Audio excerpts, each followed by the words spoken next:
Hello lovelies, Holly Hope here with the Beauty Perspective, and this is the Sacred Unweaving podcast, where we dive into unearthing ancient wisdoms and our human experience and spiritual rituals and connections in order to have a full embodied human experience. And we are diving in today to being a space holder and understanding what it's like to hold space for others, but also to hold the space for yourself, to truly see yourself and to see all the broken parts and how they weave together and create something more beautiful than you could have ever been, with or without trauma and abuse and pain in the past. I have the epic Kelbie Sorensen on with us today. Hello. She is a master of integrative healing arts, meaning she brings many modalities into a private healing session. And she also she does Kintsugi, which is the Japanese art of breaking and finding the beauty in the cracks and breaks. And so I really wanted to explore a conversation with her today where we talk about the death and the rebirth that we feel. And when we allow ourselves to move through that shifting and changing and leaving things behind, being able to honor every experience and see the beauty of it rather than seeing some parts as good or some parts as bad.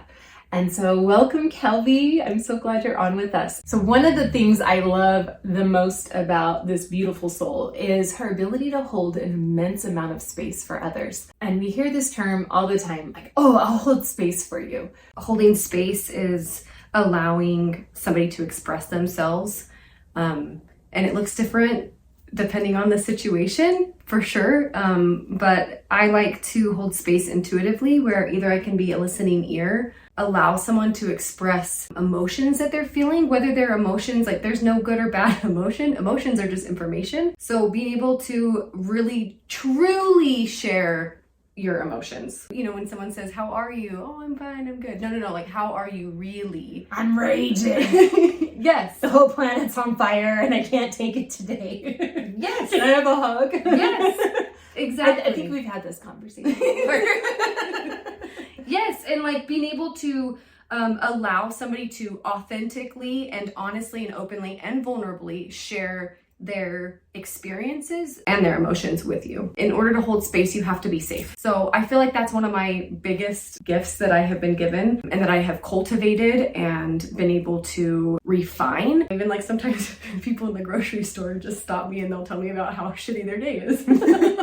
And I'm like, yep, you notice that I'm a safe person. But yes, like that is what I feel like is holding space for somebody, is allowing them to express their emotions, their desires, their dreams, their experiences, whether it is good or bad, but there is no good or bad, whether it's positive or negative. And I like the term holding space because it gives the visual of literally broadening out their environment so they can expand as much as they need to. Like, I will hold space, meaning I've got this bubble around you and you can be as big and as expressive or as vulnerable or wounded as you need to be in this moment, and I will see you and I will support you.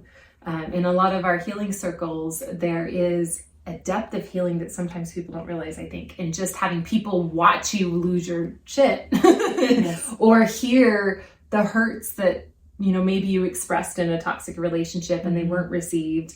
And then you were gaslit back, so you stopped expressing. And to be able to be witnessed by somebody else who, like you said, is safe enough to be able to witness you without any judgment. So we talked about what holding space kind of looks like. I want to do the flip side, because this is the unweaving. So let's look at the shadow side of it. What does it look like to not hold space for somebody and maybe say you are, or that could be damaging in that moment? For me, it's like a feeling. If I'm being vulnerable with somebody and they're not holding space for me, I often feel like either a wall, or like if I'm not in a space. So I mean, I'm not perfect, so I'm not always available to hold space. There's not usually, acknowledging when you're not able to hold space. Cool. There's one. yeah. And like a retraction, like sometimes it's just kind of like, ooh, or judgment, kind of moving into that expressions. let me fix you mode. Yeah, I think there's lots of, just like there's lots of ways to hold space, there's lots of ways to not hold space. Like, for example, for holding space, I mean, sometimes that's just me sitting and listening and and showing that I'm actively listening. Sometimes that active listening is asking questions like, okay, well, tell me more about that. Or, oh, wow, that's, giving commentary. And sometimes it's like, just holding, like literally holding someone, like, it's intuitive, right? And the same thing with not holding space. There's lots of ways that you can not hold space for somebody, and that can look, like I said, retraction, judgment. You can usually feel it. At least I can. Yeah. Or every time you say something, for them to even, like, I know I've had this in the past where, hi, my literal birth name is Holly Hope, so I'm always going to find the bright side. And if somebody is like, well, there's this problem and there's this problem, I'm instantly like, but here's the bright side, but here's the bright side. Sometimes we have to allow the descent. We have to allow ourselves to feel like a sad, miserable cow for a moment so we can experience that expansion of our consciousness of what it feels like to be in it, in the depth, in the sorrows, in the woe. Sometimes I even laugh. I'm like, no, I want to have a sad, miserable cow day, and I just want to be miserable today. And I want to experience what it's like to be miserable, because sometimes we forget how good our life is, and allowing ourselves to go down to those depths, let that unearthing and the crumbs that haven't quite moved to actually be seen and witnessed. And then usually by the next day we feel better, or we get stuck there and then we call Kelbie.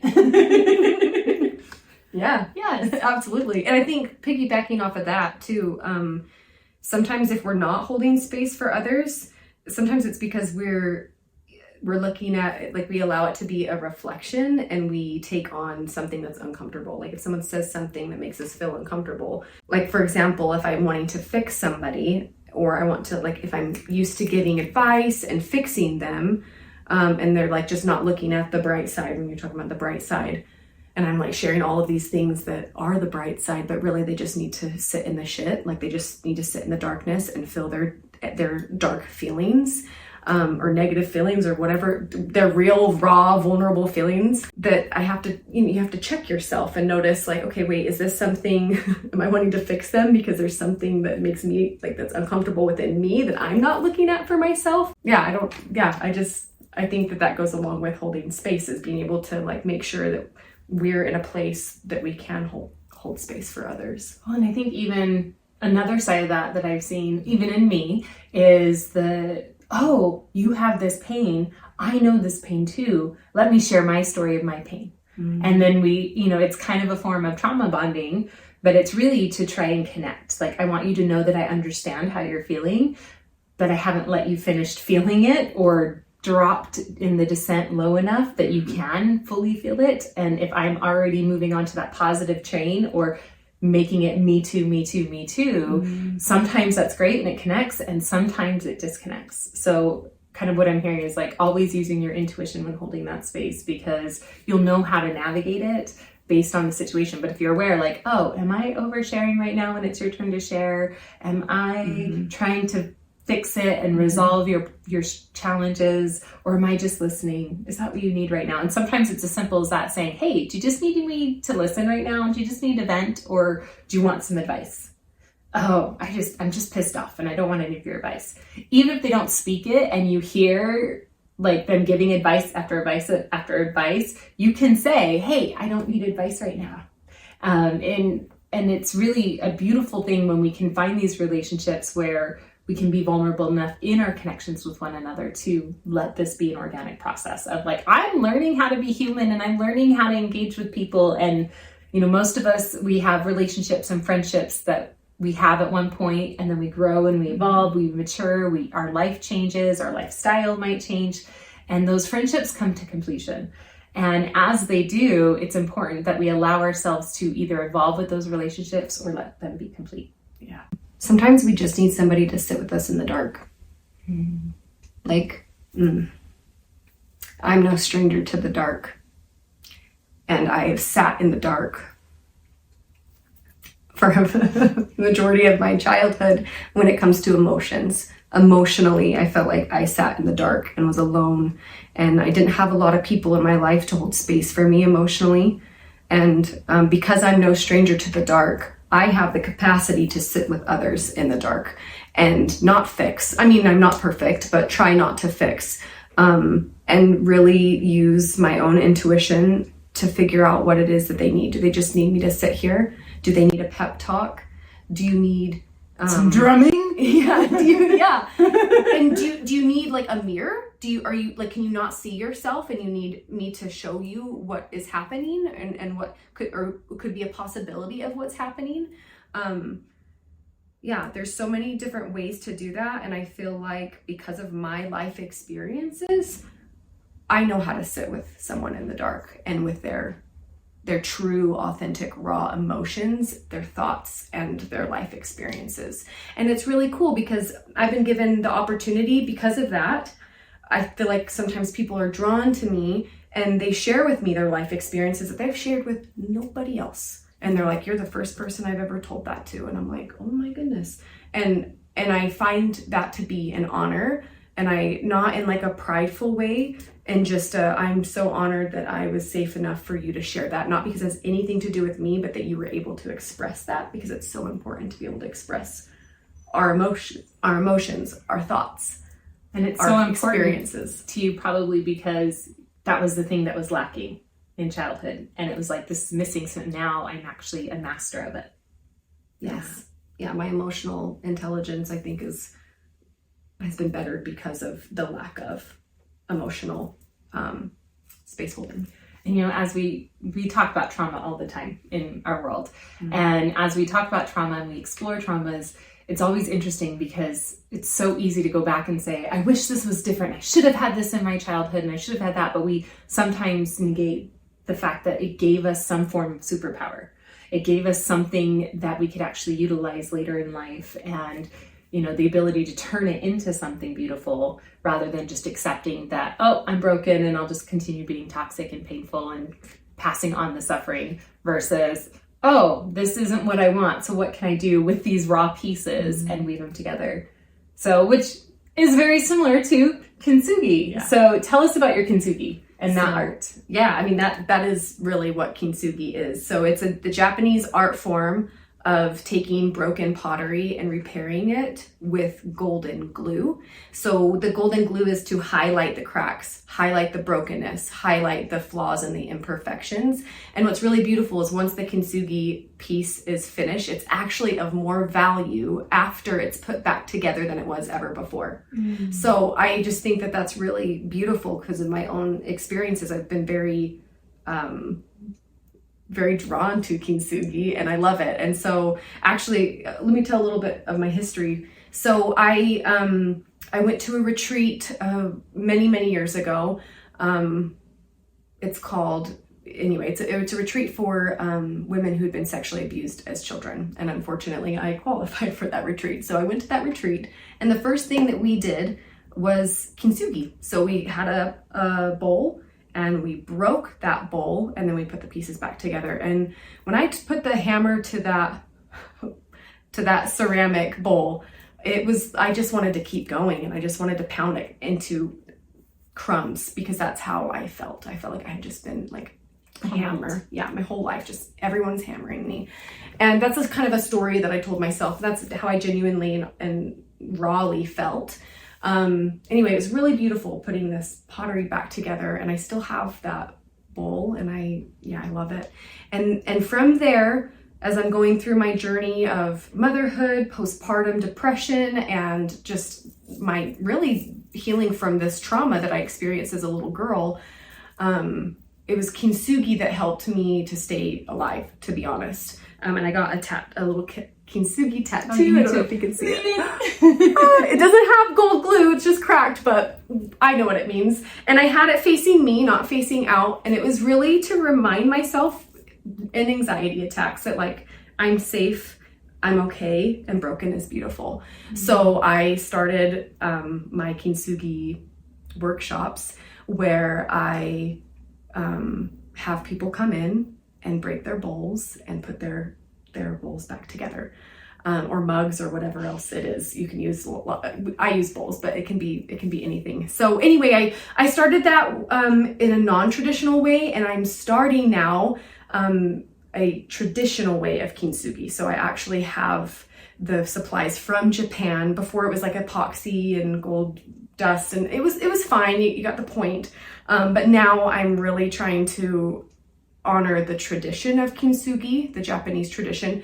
So I'm starting these workshops where we work on our piece together, but over time, because, well, what kintsugi is all about is highlighting those flaws, right? That we don't hide them. The wear and tear of life, the inevitables. It's all about highlighting our imperfections, our flaws, and things that have happened to us that aren't our fault, that have broken us. And that there is nothing wrong with brokenness.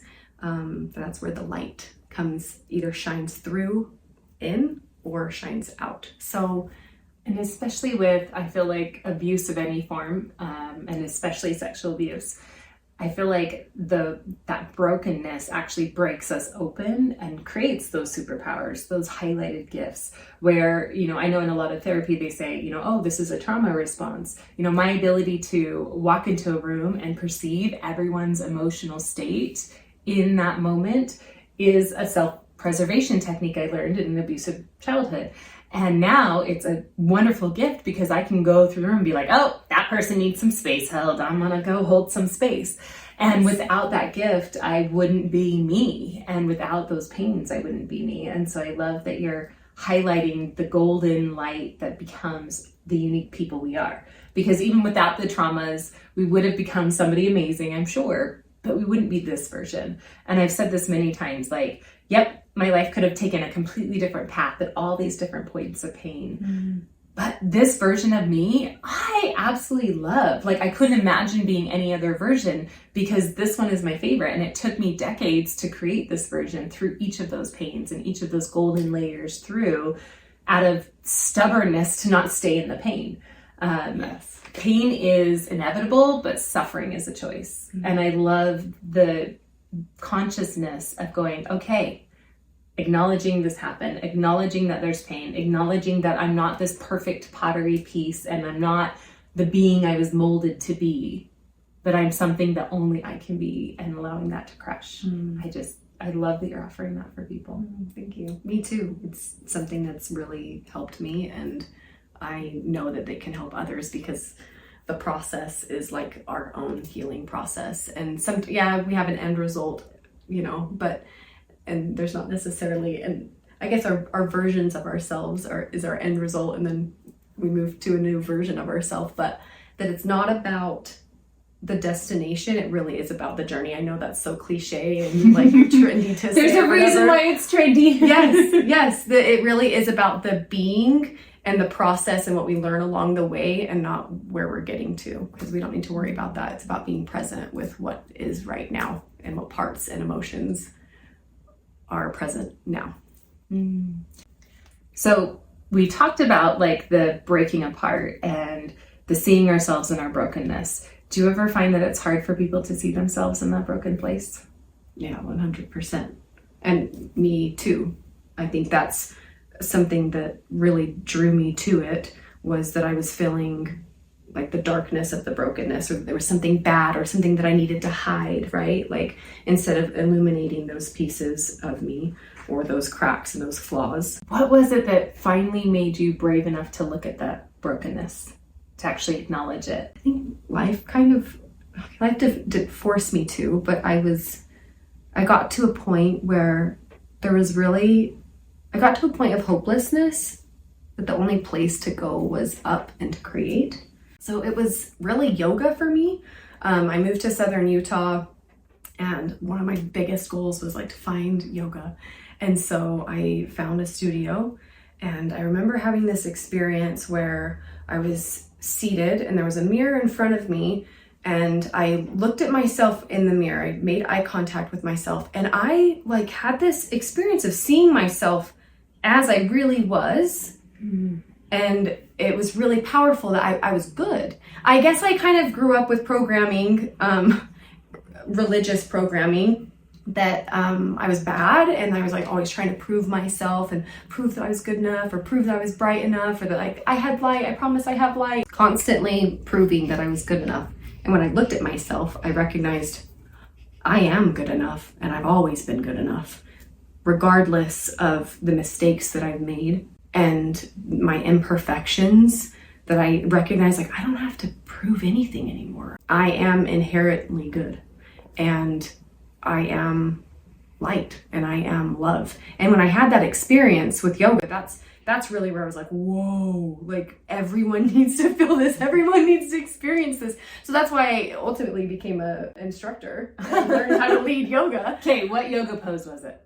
I don't even think I was in a pose. I think I was. I'm doing that pose every single day in front of the mirror, maybe naked. I don't really remember. I could have just been seated, but I just remember looking at myself and like it was like stripped bare of just like my essence, and I'm light and I'm love, and then noticing that or having that experience, I'm like, you're light, you're love, and everybody is, and you're light, and and you get light too. Yes, and it totally shifted everything for me, and that's when I had the courage to dive deep into all my parts and recognizing, like, I did things based on things that happened to me, and I also do things just because I'm human and I'm imperfect. And I'm supposed to feel all of the emotions, every emotion, and I do feel very deeply and passionately. And so, at times I'm really high, and then there's times where I am feeling low of the lows, and that's a beautiful thing. And that's really honestly what gave me courage to look at my stuff. And then because I'm able to see other people as light and love, I can sit with their stuff I can sit with them and their stuff very easily, because I know, dark. Yeah, because I know that they're light and love, and they're feeling emotions that they're meant to feel here, because that's part of the human experience. So I think that's really what gave me the courage. And I went to therapy and did parts work and trauma work, and I was able to really bring those pieces of me to the surface, highlight them, illuminate them with gold. Yes. And this is fun. So I went to Holly's training in Hawaii, and the beach that the house that we stayed at, the closest beach to us in that valley, is the beach that like all my little parts I sent to. So like all those parts all those little Kelbies that I brought to the surface and like gave love and grace to, I sent them to that beach to live at, because I had been to that beach previously. Anyway. So like years before, yes. And then it's like, and now I'm physically on the beach where I sent all the parts that I sent away as I worked on them and healed them and acknowledged them, and then you gathered all those pieces. Yeah, so it's like full circle, it feels like, and I just feel like things are connecting, and I'm just really excited about my gifts and what I get to share with others, so that they can recognize that they are love and light. That's my whole purpose. You are love and light. You are. I see you. I can hold space, because I know that you feel like you're ugly and a mess and a sad, miserable cow right now, but I see you as love and light. So I'm here and I'm patient until you are in the space where you can see yourself too. Yes. And I love that you offer that. So Kelbie, thinking of how you hold space for people and the healing you offer, I'm sure people are curious of what a private session looks like with you. So something that I'm really focusing on right now is the sacred perspective healing technique that I learned from Holly. We will dive into and illuminate anything that's holding you back from progressing, anything that's any emotional patterns that might be affecting you that keeps you from recognizing and seeing your own light, and that you are love and light. So like those broken pieces that haven't been able to fit back, and we just keep hammering at them without putting them back together. Yeah, bringing all those pieces out. Pieces that maybe you can't see that I'll help you see. Pieces that you already know that are there. Usually, if you have something that you're struggling with, or that's a loop or a pattern that you can bring up, we can talk about it, bring light to it, see the shadow and the light side of it, and then we clear. So I help you clear emotions and energy that's stored in the body that either, could be ancestral or something that you've picked up, or just life experience. Like we're talking about a piece of pottery, it's inevitable that there's wear and tear and breaks and cracks. And so we illuminate what is no longer serving and we clear it. And I love that you are like naturally, when you do hold space for people, like they can't help but see the golden part of it. They can't help but see the benefit of it, because you are one of those very much who will say, and here's the bright side, and here's the gift, and here's the gift. And it's no matter how dark you are or how far you spiral, like when they're ready to surface, I've seen it in myself, and you've walked me through experiences, and I've even seen it in other people. You're like, okay, we're in the dark and I'm here with you in the dark. You ready for the light? Okay, here, I got a flashlight. Let's go. Here's a path. And I'm not going to do it for you, but I will be with you and I will hold this space. Yeah. I feel like that's part of my purpose here, is to dive deep. And I can go deep, to dive deep and then, show you the way. I link arms with you as we walk forward together. I'm not showing you anything. I'm helping you recognize how to move forward and giving you a little bit of support along the way and space for you to progress and move forward. Did you always know that this was your purpose? Like, yes and no. On a simple level, yes.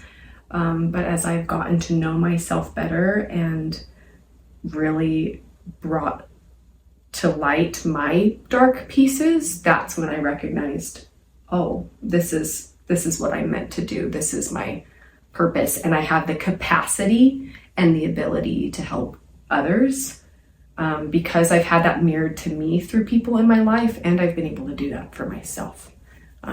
That's really all that I'm here to do, is to help you and support you in walking forward and recognizing your own light, because I was able to do that for myself. Can you walk us through a mirror exercise that people can do at home to see themselves? Yeah, so something you can do, there's a few different things that you could do, but definitely like looking at yourself in the mirror, that can be really vulnerable. For most people that I find, they have a hard time looking at themselves in the mirror. We see the zits, we see the hair, we see ourselves as parts, different pieces, but we forget sometimes to see the whole person. Yeah. And we only look at the flaws, and we only look at them as bad, right? When all of us, for example, like wrinkles, you might look in the mirror and see wrinkles. Guess what? What gave you those wrinkles? Smiling, laughing, maybe a little bit of stress and trauma too, but also like smiling and laughing. That's what gave you those wrinkles. So like embrace them, love them, because that means you've lived, you've smiled, you've laughed. So, okay, something that I really love to do is actually, let's do this now. So close your eyes, and I want you to think about somebody in your life that you love. This could be a partner, this could be a spouse, this could be a child, a grandparent, a parent, a friend. It could even be a pet. But just envision someone, think about somebody that you just love. Like, despite their flaws, their imperfections, you just love them fully. And see them in your mind's eye, like you're looking at them face to face. And allow yourself to just feel the emotions that you feel when you look at them and when you're in their presence. Those feelings of love, those feelings of safety. And you can bring up those emotions. You can feel those emotions. So feel them. Imagine that you're face to face with this person that you love unconditionally. And really feel those emotions, those feelings of love and safety. And then have them again in your mind, and then switch their face with your own, like you're looking in the mirror. So maybe we're not looking directly in the mirror, but we're imagining that we're looking in the mirror. So look at yourself face to face, whether you're standing with yourself or you're looking in the mirror, it doesn't matter. And feel those same emotions of love and safety, unconditional love. But despite your own imperfections, the mistakes that you have made, that you will continue to make because you're human, you can still have those same feelings of love and safety within yourself. And it might be a little bit more uncomfortable or harder to do so, but it is possible, especially with practice. And then you can open your eyes. Mine was my grandbaby, the love eyes. But that, like, you know, we can so easily look at someone else and see love and safety, right? Or maybe not even, we don't have to go into safety if it's hard for you to feel safe with somebody, but you can love somebody and you can invoke those emotions and you can feel those emotions, and to get to a place within yourself to feel those same emotions with yourself is quite the journey, and it's a beautiful journey. So whether it's mirror work where you're actually looking at yourself, and I do some mirror work in my yoga classes, or just a simple meditation like that where you just practice looking at yourself and feeling those same emotions. I would love to walk through this sitting in front of the mirror and then closing my eyes and then envisioning the wubbas, the grandbaby, and then opening my eyes and seeing myself. I feel like for my brain, that might actually be more effective, because I'm like, oh wait, the emotion's here, but now the visual is different. And I wonder if it would imprint a little bit differently. That's beautiful. I think I'm going to go home and try that. And I'm going to try that in my next class. I love that. Yeah. I love it. And I love, as we're talking about mirroring, you also have this beautiful connection with horses. And I love the horse because it represents freedom, it represents sexual sovereignty and community when needed, but also the wisdom to be in solitude when also needed.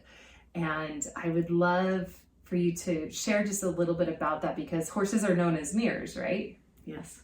Yeah. So, I love horses, and I've just been a horse girl ever since I was a little girl, and even talking about them just gets me really emotional. She's like, oh, I love them. I love them so much. So do the horses cry when they're around you? Do you cry around them? They're probably like, oh, yeah, here she goes again. So horses can feel us. Like their heart coherence is, their heart field is so much larger than their bodies and larger than ours. They have the ability to help us regulate our nervous systems, and they can sync up heartbeats. Oh, they're beautiful. They act as mirrors, absolutely. I feel like that's their purpose, and that's their wisdom, that's their medicine. They give us an opportunity to really look at whatever is happening in our lives through different exercises, but even not exercises, really just even being with a horse. They will mirror to you what's happening in your own life, or like they will mirror the emotions that you are feeling. And they also transmute that energy. They're really great at moving energy. They yawn, they sometimes blow out, they can lick and chew, and they help process our emotions and our energy. It's really beautiful. So I have the privilege of working with horses once a week, which is amazing. And sounds like horses came here to teach us how to hold space. Yeah, and they so gracefully do. Absolutely. And I think that's probably why I feel so connected to them. Probably. Me too. Oh, yes. So yeah, horses are just incredible animals. Such valuable wisdom in holding space and being able to see ourselves. I just want to thank you for taking the time to share with us your heart and these deep experiences and all the deep feelings and emotions. Thanks for being on with us. You can also connect with her on social media. I will be sure to tag all of her handles or privately reach out, and I can connect you with her. Thank you for being on and sharing so much of your heart with us. Oh, thank you. Thanks for letting me be here and share.